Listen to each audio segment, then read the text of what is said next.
What's happening, members of the league? Your commish getting into play. A little bit late, coming off the reserves, coming off the bench.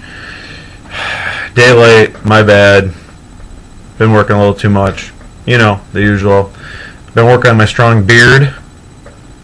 Doug, Dustin, take notes. Mike Samuels shaved his mustache. He no longer has that, so he cannot be in this category. And Eric grows patches and shaves one part of his whole face. So, anyways, that's my feedback on the facial hair portion of our segment this evening. Going into, actually, the league stuff now. A lot of big things happening this past week. A lot of drops. Mike Samuels decided to completely prepare for the future, open up a lot of cap room over the next few years. Plays two larger players on free agency between Arian Foster and Steven Jackson. Of course, injuries were a problem, both of them all year. Really doomed Mike's whole season. And instead of possibly having this for the next 4 to 5 years with each of these players, he just decided to release them and start over. Doug was the main big player in free agency as far as picking them up. He picked up Foster for $26, Jackson for $14. Signed Jackson to a 3-year deal, Foster for a 4-year deal. That means Steven Jackson, when he's 33, almost 34, will still be playing on Doug's team. And Arian Foster will be in his low 30s on Doug's team as well. Granted, for much better contracts than what they were at before, still a pretty large amount. Lots of other movement, though. I picked up Colin Kaepernick as Doug dropped him because really he didn't need him anymore this year. Freed up the cap room to pick up the other two guys. I picked up Kaepernick at $12, signed him for 3 years. I now have 3 very capable quarterbacks to take care of me for basically the rest of my near future in the dynasty. Also, some great trade bait for the future. You know, whether it's Matt Ryan, now, I mean, as soon as he gets Julio back next year, will be a monster again. Russell Wilson, all-around quarterback, or Kaepernick. I have options. I have options to feed people. So, a great little pickup by myself. And Eric picked up Chris, nobody can pronounce his last name, Ogunbanaya or whatever. Jared prepared for the future quite a bit as well.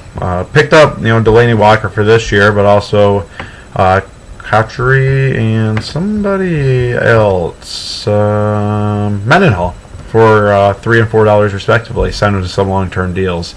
Santana Moss went over to Andy for $3. And then we had Doug also signing Sam Bradford, who is on IR for just this year. Yeah. Okay. Mike Samuels also picked up Mark Ingram if he ever decides to be a Heisman possible candidate again in his life, other than 1 game a year, where, of course, I dropped him right before that. So, nonetheless, that's a lot of key movement going around in the league as far as the free agencies go. On the other side, I have actually put up a poll in the Facebook draft, or Facebook page, about our lottery draft. Gave some options. When should this be held? I have an option of July, which is right before the season. Could create a lot more trade possibilities, possibly. Just depending on what people want to do. I mean, they could leverage their picks like, hey, you don't know what's going to be. It could be good, it could be bad. Try to trade that way. We could do a Week 17, which would actually still be during the year of football, which we could do that. Last regular season game, get together, do the draft, the lottery draft, I should say, because we will know who will be in that at that point. We could do it February right after the Super Bowl, or kind of split up the season where, your season ends in February, begins in August, technically.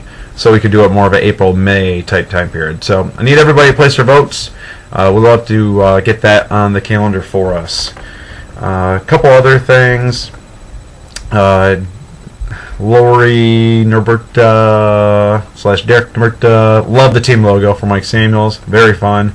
You guys are also chatting in the video that Mr. Samuels so graciously left me, thanks to our bet that he now paid up on. And I believe at least 8 or 9 people have voted on the holdouts policy. It doesn't look like it's getting a lot of traction right now. I'm not sure if Eric's going to dive into that a little bit more. I've kind of left that up to him. Kind of step back on my side. So, again, if you have not placed your vote, go ahead and place it. But right now it's kind of looking iffy at best as far as a future amendment for the league. I think that's about it as far as the updates overall. As far as this week goes, obviously a little bit late on my picks. I get it. Whatever.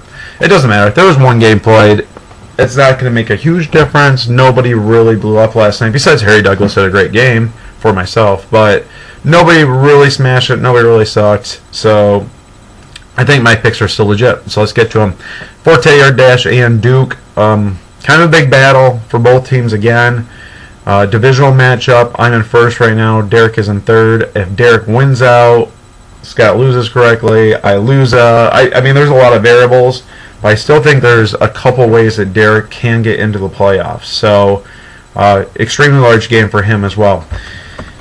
I did get nearly 17 points for Harry Douglas last night. That was a last-minute change, a great change actually for myself. Took out Terrence Williams. You know, Terrence Williams, now that Miles Austin's back in the game too, I'm not sure how many looks he's going to be getting for the rest of this year until they probably cut Austin loose next year. On top of that, I also made the pickup of Kaepernick. I'm going to be starting him this week. I benched Ryan yesterday. Ryan only put up 12.5, so I'm liking how I'm starting so far. As you all know, I am going to pick myself to win. Based on some of the matchups, you know, you got Vincent Jackson against Detroit. Detroit's pass defense is not that great. Le'Veon Bell against the Cleveland rushing defense, which Cleveland's known for the passing defense, not as much the rushing side of things. Forte is going to be getting fed the ball a ton still, you know, with McDowell at QB. I really like how I'm stacking up overall, and even Boykin against Minnesota. We all know they don't have a defense. Douglas is starting Tom Brady this week against Denver. Defense has been back and forth, but so has Brady. Ray Rice against the Jets. Ray Rice will not get more than 9 or 10 points against the Jets. The Jets are extremely strong on defense. He does have some favorable matchups. Bolden against Washington is going to be favorable. Johnson against Jacksonville, also favorable. And I hate to say it, but even Zach Stacy against Chicago. So this could be a very high-scoring game. I expect us both to be, you know, probably 140-ish and above, right in that range. Which, what else do you expect out of the West? We're carrying this league. We're carrying every portion to it. We're the best teams there is. Forte or Dash with the win. Next game, we have Team 10 and the Unnecessary Fisters. Fisters did get a game out of Pierce. Wow. I don't even know what's happening right now. Out of Thomas over in New Orleans, Pierre Thomas against Atlanta. He had 18 last night. Tony Gonzalez, he's battling that injury, so he only put up 8, and Colson put up 8 for Team 10. Now this game, I don't know. I legitimately think Jared has a shot in this game. Do I think he's going to beat Andy? Not necessarily, because Andy does have probably a little bit too much talent. Plus, the Cowboys are playing the Giants, and the Giants' defense stinks. So, I mean, that's not helping the situation. But I'll go back to that Detroit-Tampa game.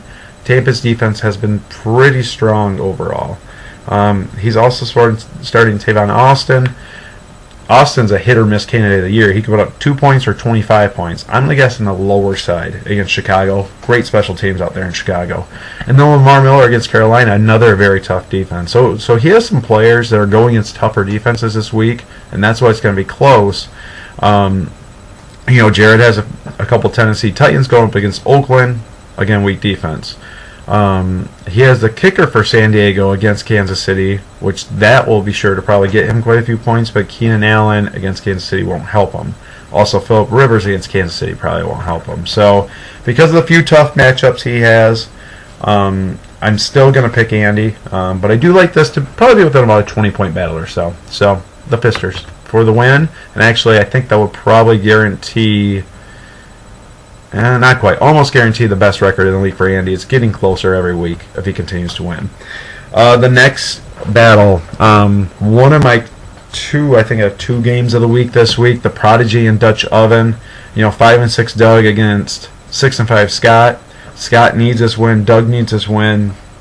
Loser is not looking good for the playoff run, basically. That's where they both are.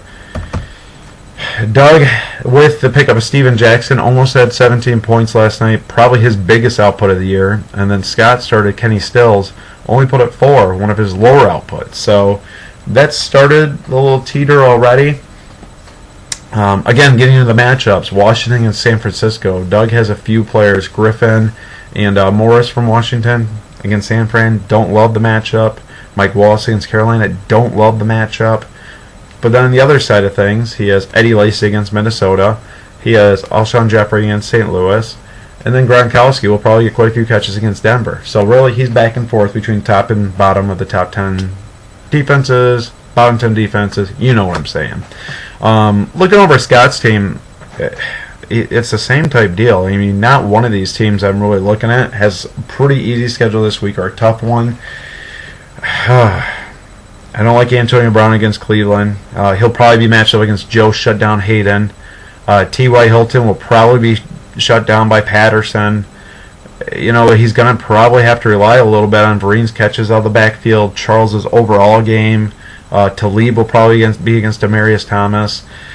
I'm going to take, I think it's a little bit of an upset, but I'm going to take Doug and his patchy beard for this one. I'm sorry, Scott. I would like to take you. Actually, I don't really want to take you, but I would.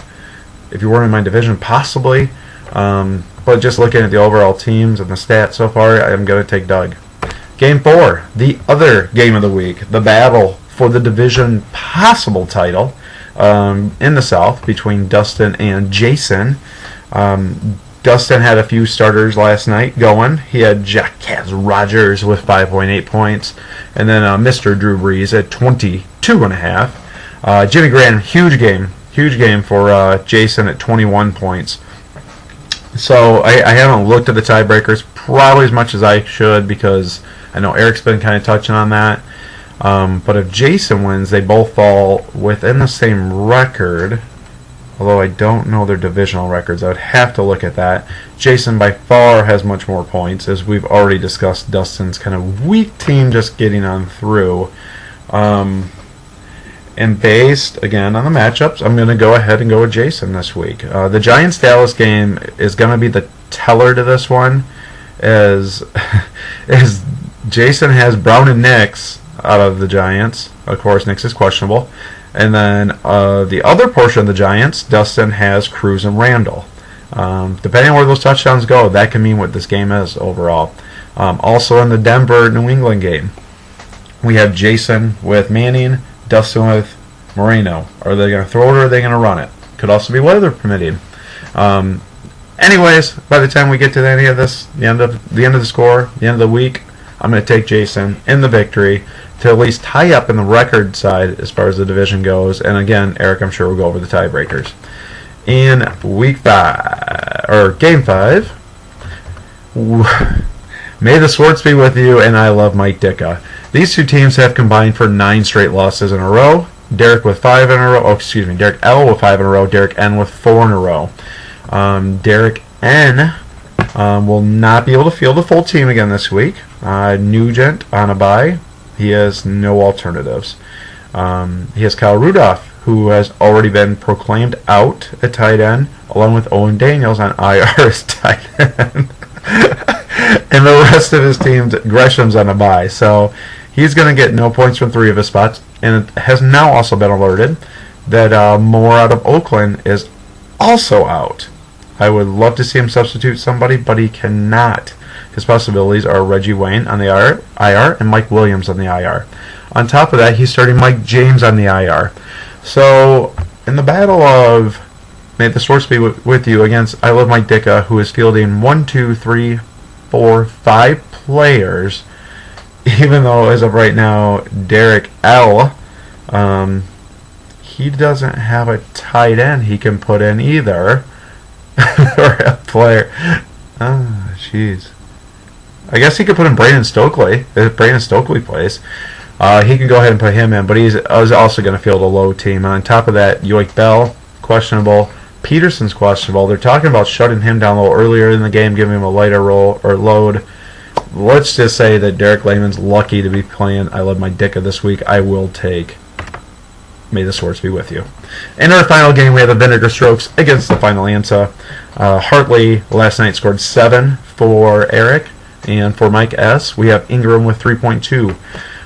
Injuries could also play a factor in this one. Is Greg Jennings questionable? He says he's going to play. It's against his former team. I don't foresee him not playing, but just remember that is a possibility. Yeah, I'm going to run out of time. I'll restart.